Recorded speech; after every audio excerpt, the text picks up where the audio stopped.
Hey guys, how's it going? Hope you're doing well. My name is Crown, and today I'm going to read you some very interesting stories that I hope that you're gonna love. And now, without further ado, let's go!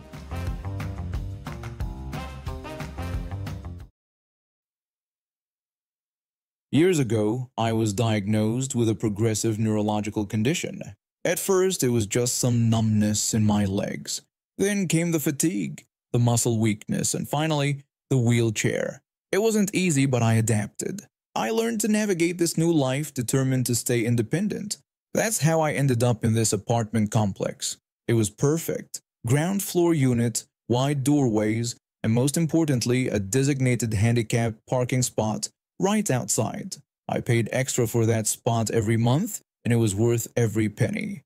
It meant I could get in and out of my car safely, without struggling across a busy parking lot. Everything was fine for the first few months. Then she showed up. I first noticed her car in my spot on a Tuesday afternoon. I'd just gotten back from a doctor's appointment, exhausted and in pain, only to find I couldn't park. I had to circle the lot 3 times before finding a spot far from my door. By the time I got inside, I was ready to collapse.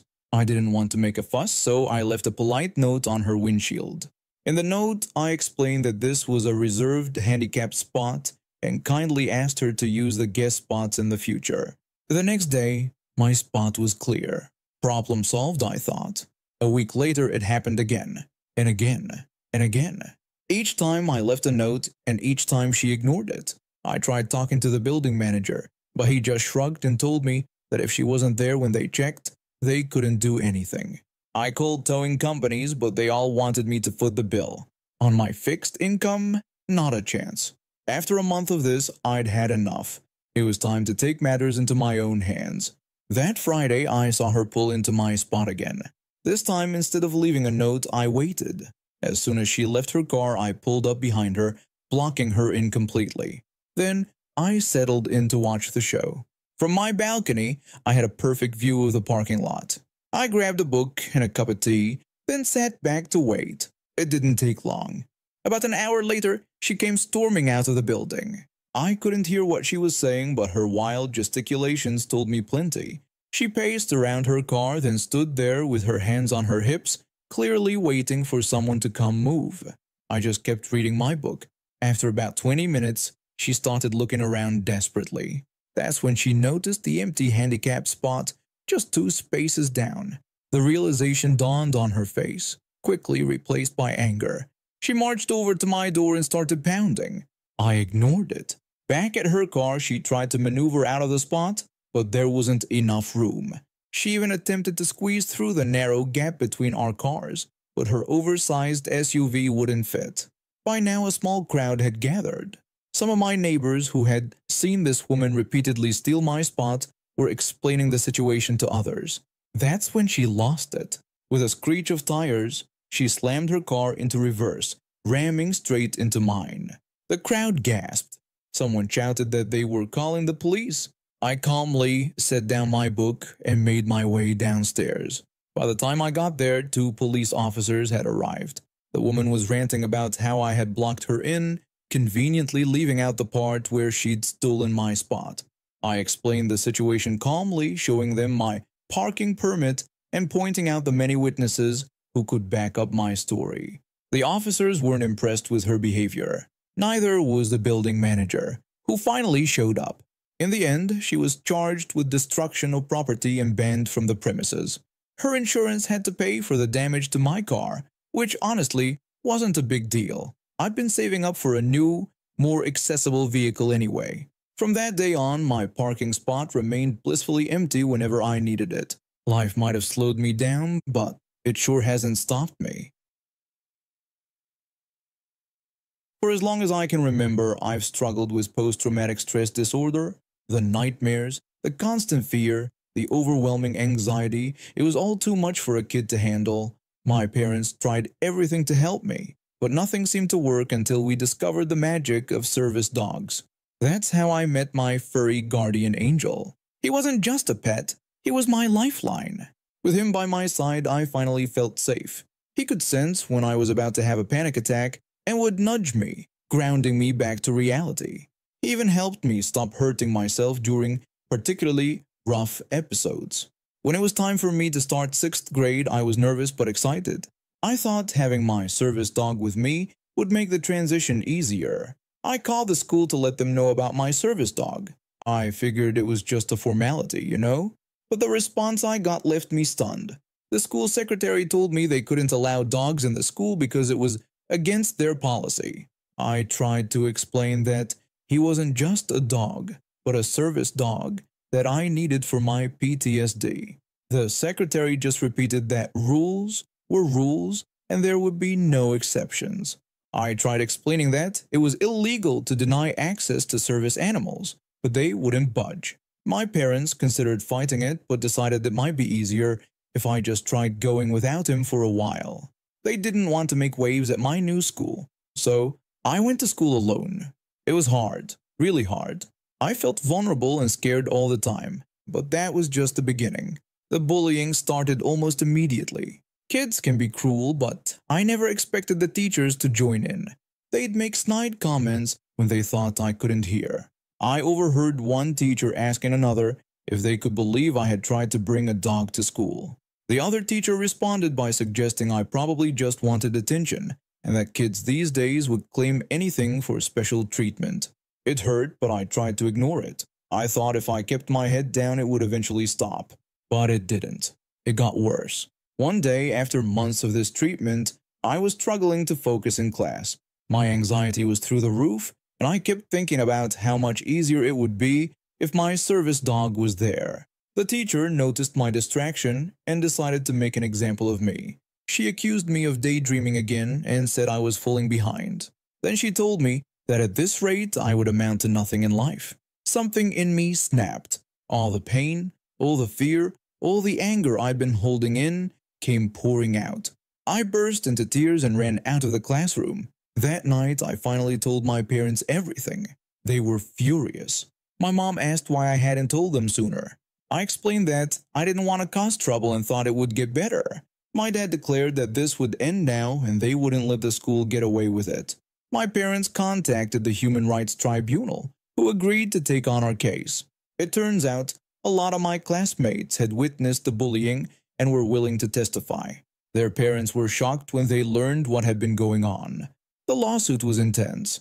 I had to relive a lot of painful moments, but knowing I was fighting for what was right gave me strength. And guess what? We won. The school was found guilty of discrimination and was ordered to pay a massive fine. They also had to implement new policies for students with disabilities and provide training for all staff. The teacher who had bullied me the most fired on the spot. But the best part? The school board decided to make an example of this case. They threatened to shut down the school if they didn't make serious changes. Suddenly, everyone was bending over backward to accommodate me and my service dog. On my first day back with my furry friend by my side, the principal personally welcomed us. He apologized for everything I'd been through and promised they would do better. Long story short, don't mess with a disabled kid. We're tougher than you think. When I graduated college with a degree in hospitality management, I had big dreams of running my own hotel someday, but the job market was tough. After months of searching, I landed an entry-level position at the park. It wasn't glamorous, but it was a foot in the door. Over the next few years, I worked my way up through various roles. I learned the ins and outs of park operations, from crowd control to ride maintenance. Eventually, I landed the supervisory position, overseeing several areas of the park. It was a demanding job, but I loved the challenge. One of the perks of my role was that I didn't often have to deal directly with guests. Most of my work happened behind the scenes. But on this particular day in July, I found myself in the middle of the park during operating hours. Now, if you've ever been to Central Florida in the summer, you know it rains like clockwork every afternoon. This day was no exception. I was walking through the park, headed to inspect one of the attractions, when the skies opened up. We're talking a torrential downpour, the kind that soaks you to the bone in seconds. I ducked into the nearest building, which happened to be full of guests in colorful ponchos. They were all huddled together waiting out the storm. I tried to keep a low profile, hoping to avoid any guest interactions, but that's when she appeared. A woman, who I'll call Karen, approached me and demanded to know when the rain would stop. She complained that her children wanted to enjoy the enchanted carousel. I tried to explain that storms were common in the area, but she wasn't having it. Karen accused me of ruining her kids' vacation. When I asked for clarification, she ranted about saving for years to bring her family to Magic Kingdom, only to have it rain constantly. She even went so far as to blame me personally for the weather. I attempted to reason with her, explaining that we had no control over the weather. This only seemed to anger her more. Karen insisted that we must have some way to stop the rain if we wanted to, and accused us of being understaffed and unable to accommodate guests properly. I tried to reassure her that we wanted all our guests to have the best time possible, as their enjoyment was crucial for return visits. However, this seemed to push Karen over the edge. She got right in my face and started yelling at me. She demanded that I use my radio to call someone and make the rain stop, using some colorful language in the process. I felt my blood pressure rising. In all my years working here, I'd never encountered someone so entitled. I knew I had to keep my cool or I'd risk losing my job. Just then my radio beeped with a weather update. I stepped away to listen. When I returned, I decided to have a little fun. In my most sarcastic tone, I told Karen that I had just spoken to the clouds, and they said the rain would be gone by 4:35 p.m. To my utter shock, Karen's face softened, and she thanked me. I stood there, mouth agape, as she walked away. I couldn't believe what had just happened. Shaking my head, I went about my business, thinking the encounter was over. About an hour later, the rain had stopped, and the sun was beating down mercilessly. The humidity was oppressive. As I was making my final rounds, I spotted Karen making a beeline for me. I braced myself for another confrontation. To my surprise, Karen approached me and thanked me for calling someone to make the rain stop.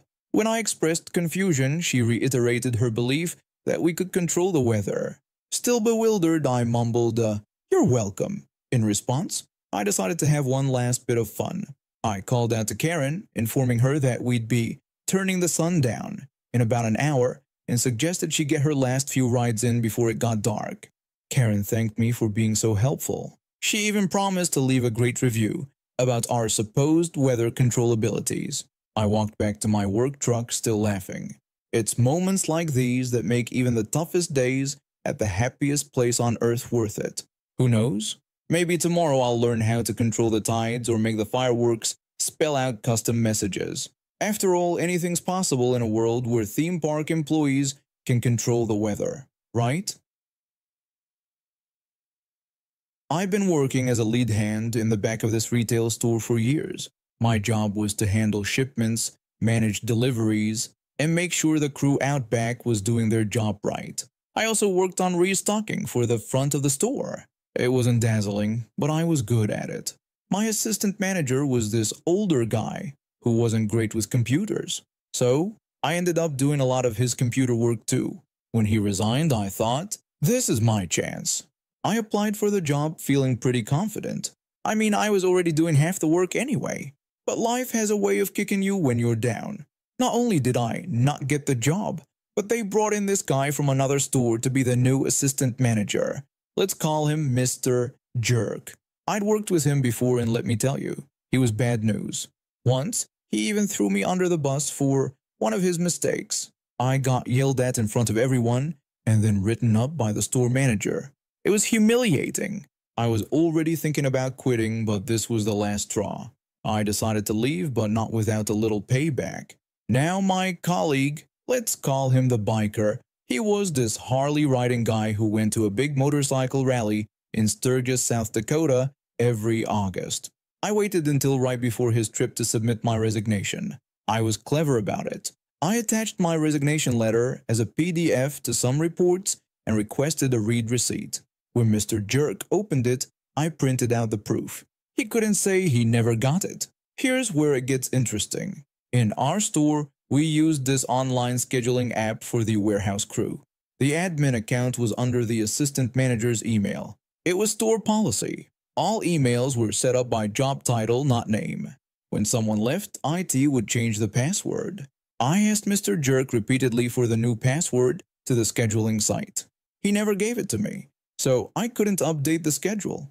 The day before I left, I told my crew to make sure they checked the app for their hours. Then I went home and turned off my work phone. On what was supposed to be my first day gone, I showed up to return my phone and keys. Mr. Jerk was losing his mind. The store manager pulled us both into his office. Mr. Jerk started ranting about how unacceptable my behavior was. He complained that I was unreachable all weekend and that he had to come in and deal with all sorts of problems. He demanded that I be written up. The store manager asked for my side of the story. I questioned whether a write-up could be given to someone who wasn't an employee. When the store manager confirmed that write-ups were indeed for employees, I pointed out that it would be hard to write me up since I was no longer employed there. I then pulled out my resignation letter and showed it to them. Mr. Jerk denied ever receiving it, but I countered by showing him the email and read receipt from 3 weeks ago. The store manager asked Mr. Jerk about my replacement and if he had been interviewing anyone. Mr. Jerk, caught off guard, accused me of faking the email and admitted he hadn't been interviewing anyone. He suggested that the biker could cover until he filled the position. I informed them that the biker was at the motorcycle rally I had mentioned earlier. I also offered to have IT verify the email's authenticity if they doubted it. Mr. Jerk visibly paled as he realized he had no supervisors for the dock at all. The store manager, seeming desperate, asked if there was any way they could convince me to stay. I apologized and explained that I had already lined up a new job. Then I warned them that they had even bigger problems to deal with. I showed them more emails where I'd repeatedly asked Mr. Jerk for the scheduling app password.